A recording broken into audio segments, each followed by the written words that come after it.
de devolver a prisión a los que liberaron, y también, como hubo una manifestación en Río Cauto, a los que estén protestando por la luz, por la falta de agua, por lo que vale la pena protestar en cualquier lugar del mundo. Es normal que protesten, ¿no? Pero ellos, miren el tipo de amenazas que hacen.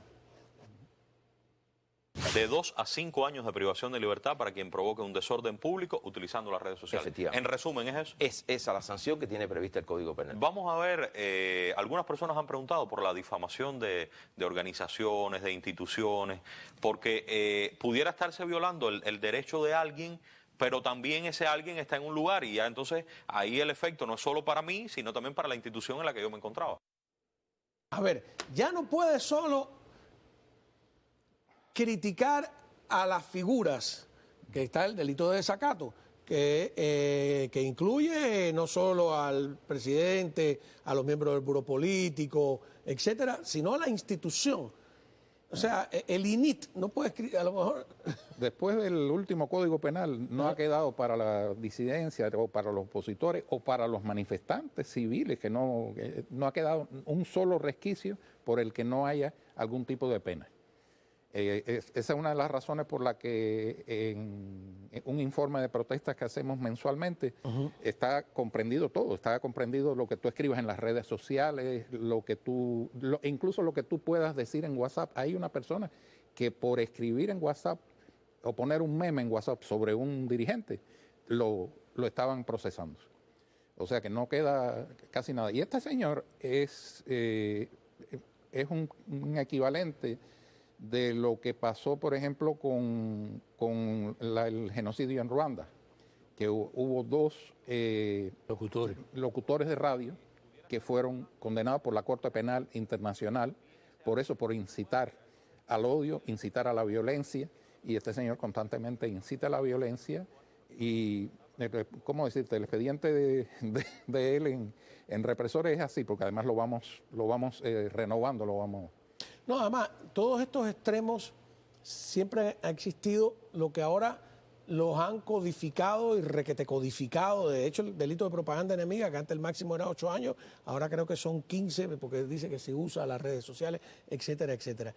Yo no sé si tú recuerdas en La Cabaña un personaje que le decían el soñador, que era por ahí tenía el nombre del soñador, ahora ya no lo recuerdo, que es un tipo que estaba condenado a 9 meses de prisión porque había soñado que Fidel se había muerto. Oh, yo oí ¿no? de ese caso. ¿Te acuerdas de ese caso, no? Sí. Y había una galera entera de ojalateros, que yo creía que eran gente que vendía hojalata. Mira, ojalá que le pase esto, ojalá que pase lo otro, ojalá que esto se caiga. O sea, es un delito de lesa interjección, ¿no?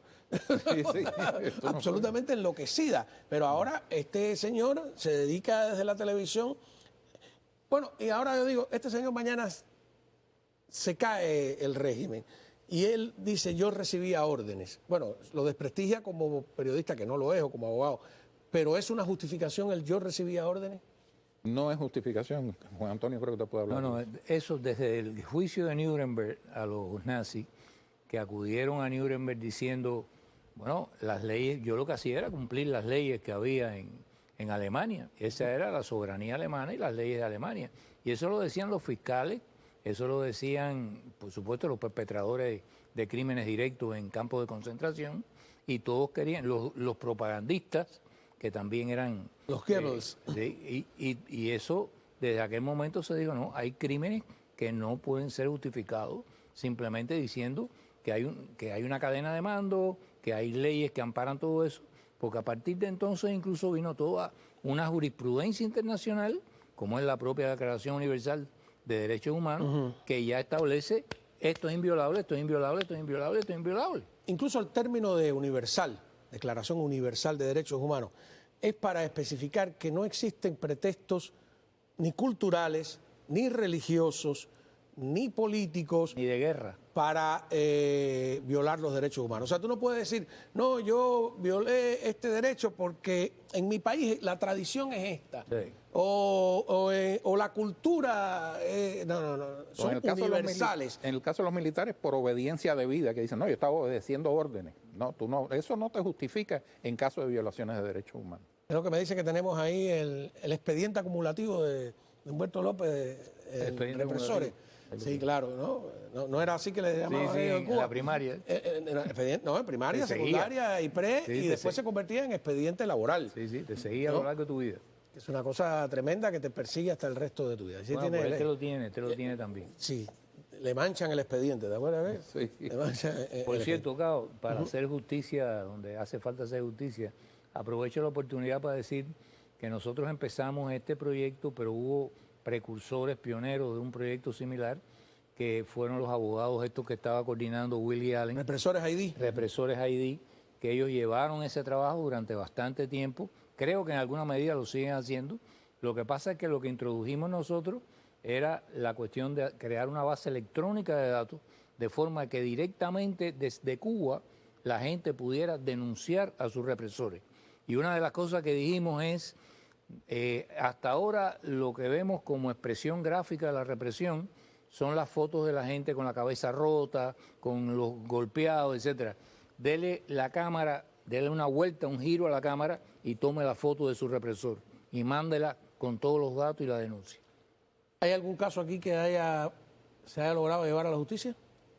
Ha habido dos casos que yo recuerde. Uno fue el de el enfermero, Heriberto Mederos, que era el enfermero de Mazorra. Que fue un caso migratorio también, para quitarle la ciudadanía o la residencia. El enfermero del Hospital Psiquiátrico de Mazorra, que le daba En la sala electroshock Carbó servía. a los disidentes.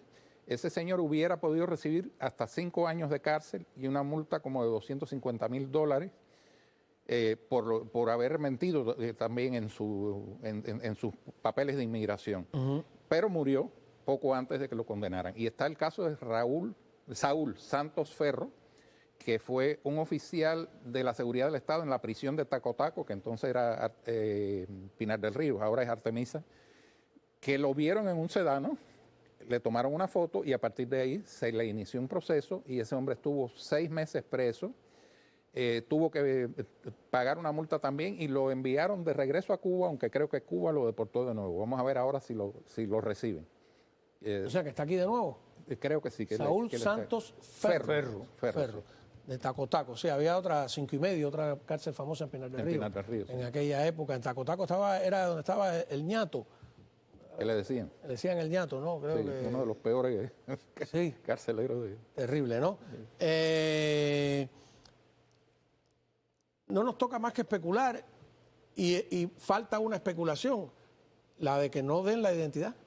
¿Podría pasar eso? ¿De esta persona? Sí. Es posible que pase. O sea, no te digo que ¿Por es qué? muy ¿Qué probable. buscarían no dando la identidad? Bueno, si el Porque hombre... inmigración no tiene que presentarlo ante la fiscalía. Aquí hay una cosa que creo que mencionó el abogado que nos precedió, que es que como parte de este proceso, una vez que a ti te capturan, te pueden ofrecer, en dependencia de la valoración que haya, de qué nivel de acceso a información tú tienes, desde el punto de vista operativo, lo que sea, te pueden ofrecer el tener eso en cuenta y disminuir tu pena o incluso hacer desaparecer tu causa si pasas a colaborar con el FBI, si pasas a colaborar con la CIA, con el Departamento de Inmigración, con el que sea.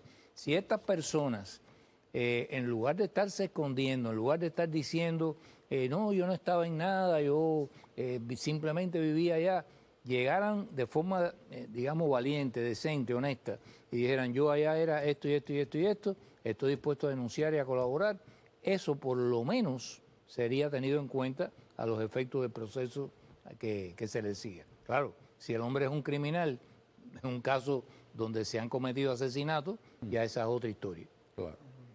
No, porque primero es un asunto de transparencia, segundo es también pues enviar un mensaje a los que ahora mismo están reprimiendo, defender a las víctimas. La idea de esta no es ni chivatear, ni crear un comité, un CDR aquí o unos servicios de chivatería en Miami. No. El problema es proteger a los indefensos que están en Cuba, amenazados por tipos como este canalla de la televisión y el otro, y el fiscal, y toda esa caterva de gente que tiene el alma llena de murciélagos, que entonces la gente hasta ahora no se puede hacer otra cosa, mientras no se puede hacer otra cosa, que es, digamos, que se la piensen dos veces.